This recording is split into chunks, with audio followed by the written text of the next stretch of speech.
Chi è che oggi ha voglia di andare a votare? Nessuno, direi. Nessuno ha voglia di andare a votare. Se oggi siamo qua è perché l'UDC ha avuto la fortuna di avere tra le proprie fila una persona di questo valore. Noi andiamo a votare l'UDC per portare a Roma Stefano Valdegandari. Semplice, è questo il discorso, ma non per Badia Calavena, Vadilasi, la Lessigna, ma per portare il Veneto uno vuol dire 4 province, una persona che ha incontrato le esigenze, i bisogni di 4 province e ha cercato per quello che poteva, nei vari ruoli che ha ricoperto anche in regione, di incontrare e di rispondere ai loro bisogni. E sono sicuro che se Stefano ce la farà, non sarà una persona che resta a Roma, sarà una persona del territorio.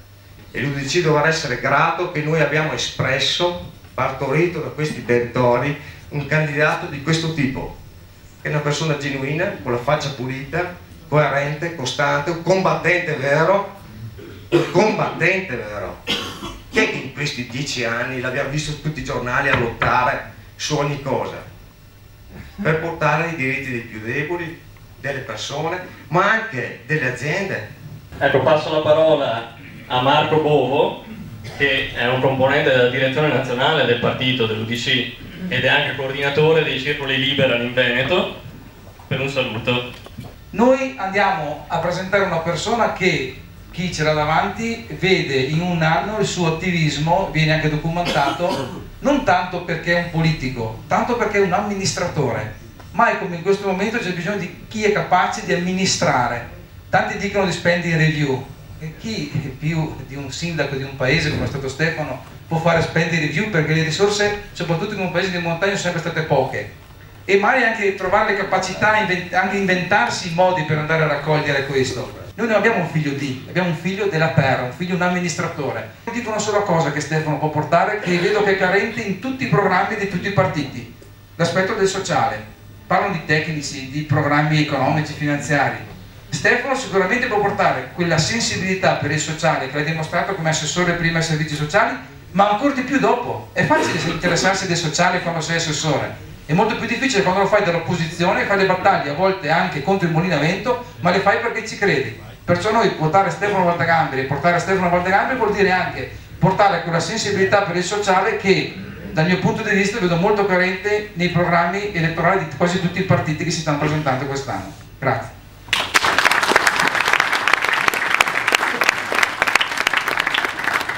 Vedo molto numerosi perché è stata un po' una scommessa. Ho voluto partire questa campagna elettorale dal mio paese, perché qui sono nato, qui ho vissuto, qui ho iniziato anche la mia attività come amministratore, e quindi è un segno di rispetto e di, come si può dire, riconoscenza verso prima di tutto i miei concittadini, verso il mio territorio. Ma questo ovviamente, vedere persone questa sera che da ogni angolo della provincia di Verona sono venuti qui, nonostante poi noi abbiamo programmato anche una serie di incontri, sono credo 20-30 incontri, tutte le sere della campagna elettorale saremo in un posto diverso del Veronese, del Vicentino, andremo anche nel Rodigino, insomma cercheremo di raggiungere ogni angolo del territorio, del collegio elettorale, perché questa è una candidatura non solo della Lessigna, del Badia Calavena, ma è una candidatura, io mi sento un veneto, mi sento persona che appartiene al territorio e tutti voglio che siano rappresentati. Ringrazio soprattutto questa sera dei gruppi, vedo di Vicenza, che sono qui, dalle valli vicentine. Oggi c'è la sfiducia verso la politica. Io questi giorni trovo tante persone, incontro tanta gente e devo dire che quando parli di politica subito viene il prurito in tutte le parti del corpo e c'è un po' il rigetto, e non è tutto a torto, perché abbiamo avuto dei pessimi esempi, ma con questo dobbiamo dire che non possiamo fare a meno della politica. La politica, perché se la politica è l'arte di amministrare e di stabilire gli obiettivi per il bene comune, è cercare di gestire quello che è il bene della società. Non possiamo quindi sottrarci, fuggire, nasconderci, perché se le persone per bene si sottraggono dalla politica, sicuramente qualcun altro prenderà il loro posto, sicuramente le scelte che andremo a fare non saranno nella giusta direzione. Quindi occorre avere grande capacità come cittadini di discernere, di capire dove sta la verità, di non farsi illudere dai pifferai magici che ci sono da tutte le parti, perché se oggi siamo in questa situazione molto dovuto a una politica che ha parlato alla pancia, che ha raccontato slogan, che non ha detto la verità e ci ha preso in giro e alla fine non ha fatto quelle riforme serie, non ha governato con l'intelligenza, e invece di governare con l'intelligenza ha usato le sensazioni, ha usato gli slogan, ha usato solo quelle cose che cercano di attrarre illusionismo, cerchiamo di illudere, far finta che la realtà sia un'altra. Questa non è politica, la politica è fatta invece di scelte responsabili, serie, concrete, di verità. Occorre dire alla gente le cose come stanno, non occorre mentire alla gente. Io spero che i cittadini italiani siano consapevoli, maturi a capire che è finito il tempo da prendersi in giro, è finito il tempo delle false promesse, non si lasciano così, ancora una volta, così abbindolare, non so quale termine usare, accattivare, prendere da questi venditori di illusioni.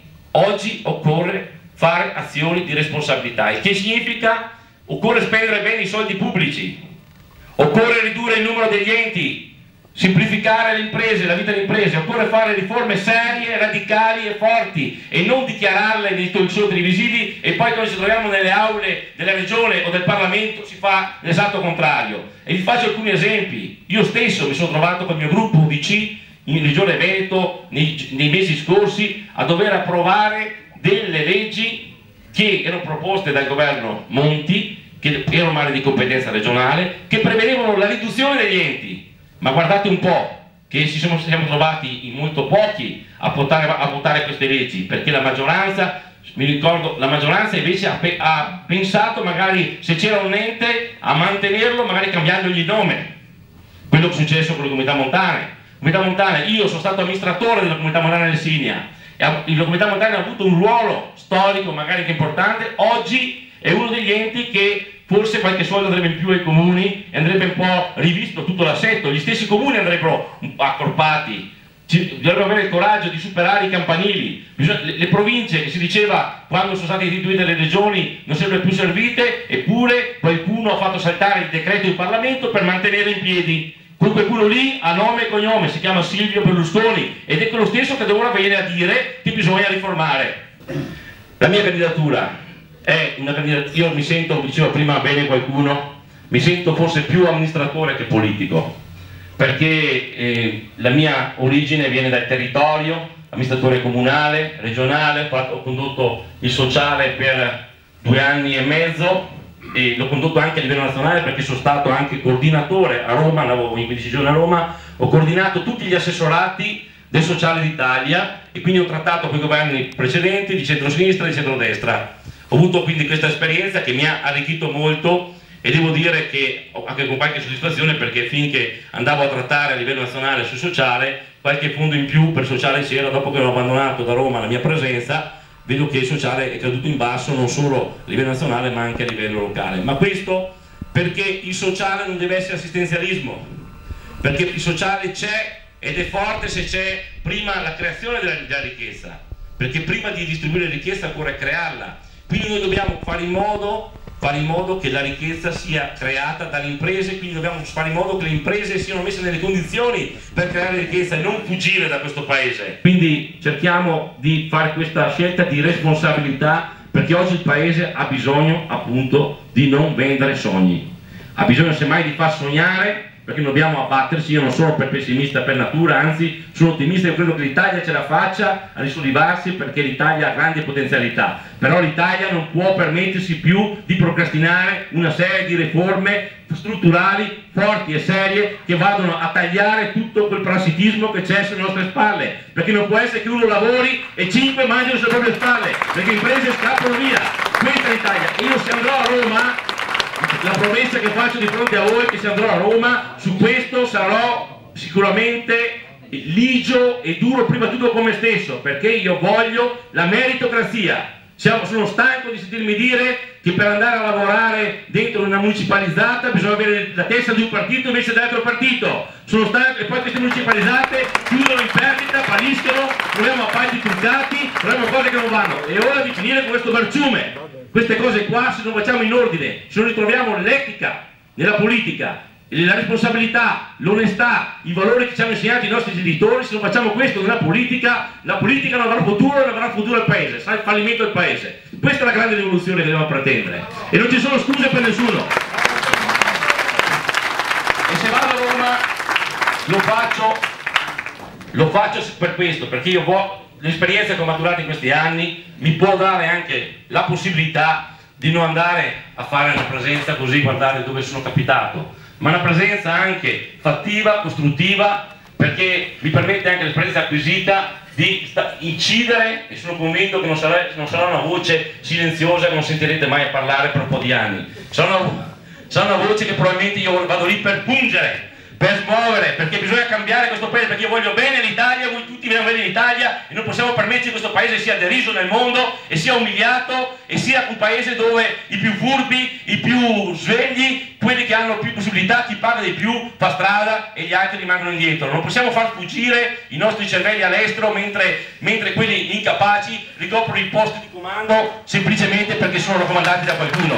Questa è l'Italia che io voglio e questa è l'Italia che noi dobbiamo cancellare per creare una nuova Italia. Abbiamo spettacolarizzato la politica, noi invece vogliamo portare la politica coi piedi per terra, in mezzo alla gente e soprattutto dalla politica delle dichiarazioni, dei sogni, alla politica dei fatti. Questo è l'impegno pubblico che io prendo ed è il modo con cui io interpreto la politica, perché è sempre stato il mio modo d'essere, perché da amministratore ho sempre cercato di risolvere i problemi, non ho mai fatto filosofie strane, ho sempre cercato di venire di fronte al problema, di trovare la soluzione, perché non mi interessava la speculazione mediatica, mi interessava più che altro la soluzione ai problemi, perché sono quei problemi lì delle imprese, delle famiglie in difficoltà, degli anziani, dei disabili, di chi è più debole, ma anche delle imprese, di anche chi produce ricchezza, sono quelli sono i problemi per cui siamo stati chiamati e abbiamo avuto il mandato ad amministrare. Non sono certo quelli di fare i talk show con i patinati cipriati e per cercare poi con le veline e cercare poi di aumentare lo share del consenso solo perché si è più bravi nel dire l'ultima battuta. Quella non è politica, quella è la vera antipolitica e noi abbiamo il dovere come cittadini di non sottoscrivere quanto è politica, ma di cercare di dare una svolta e non farci prendere in giro.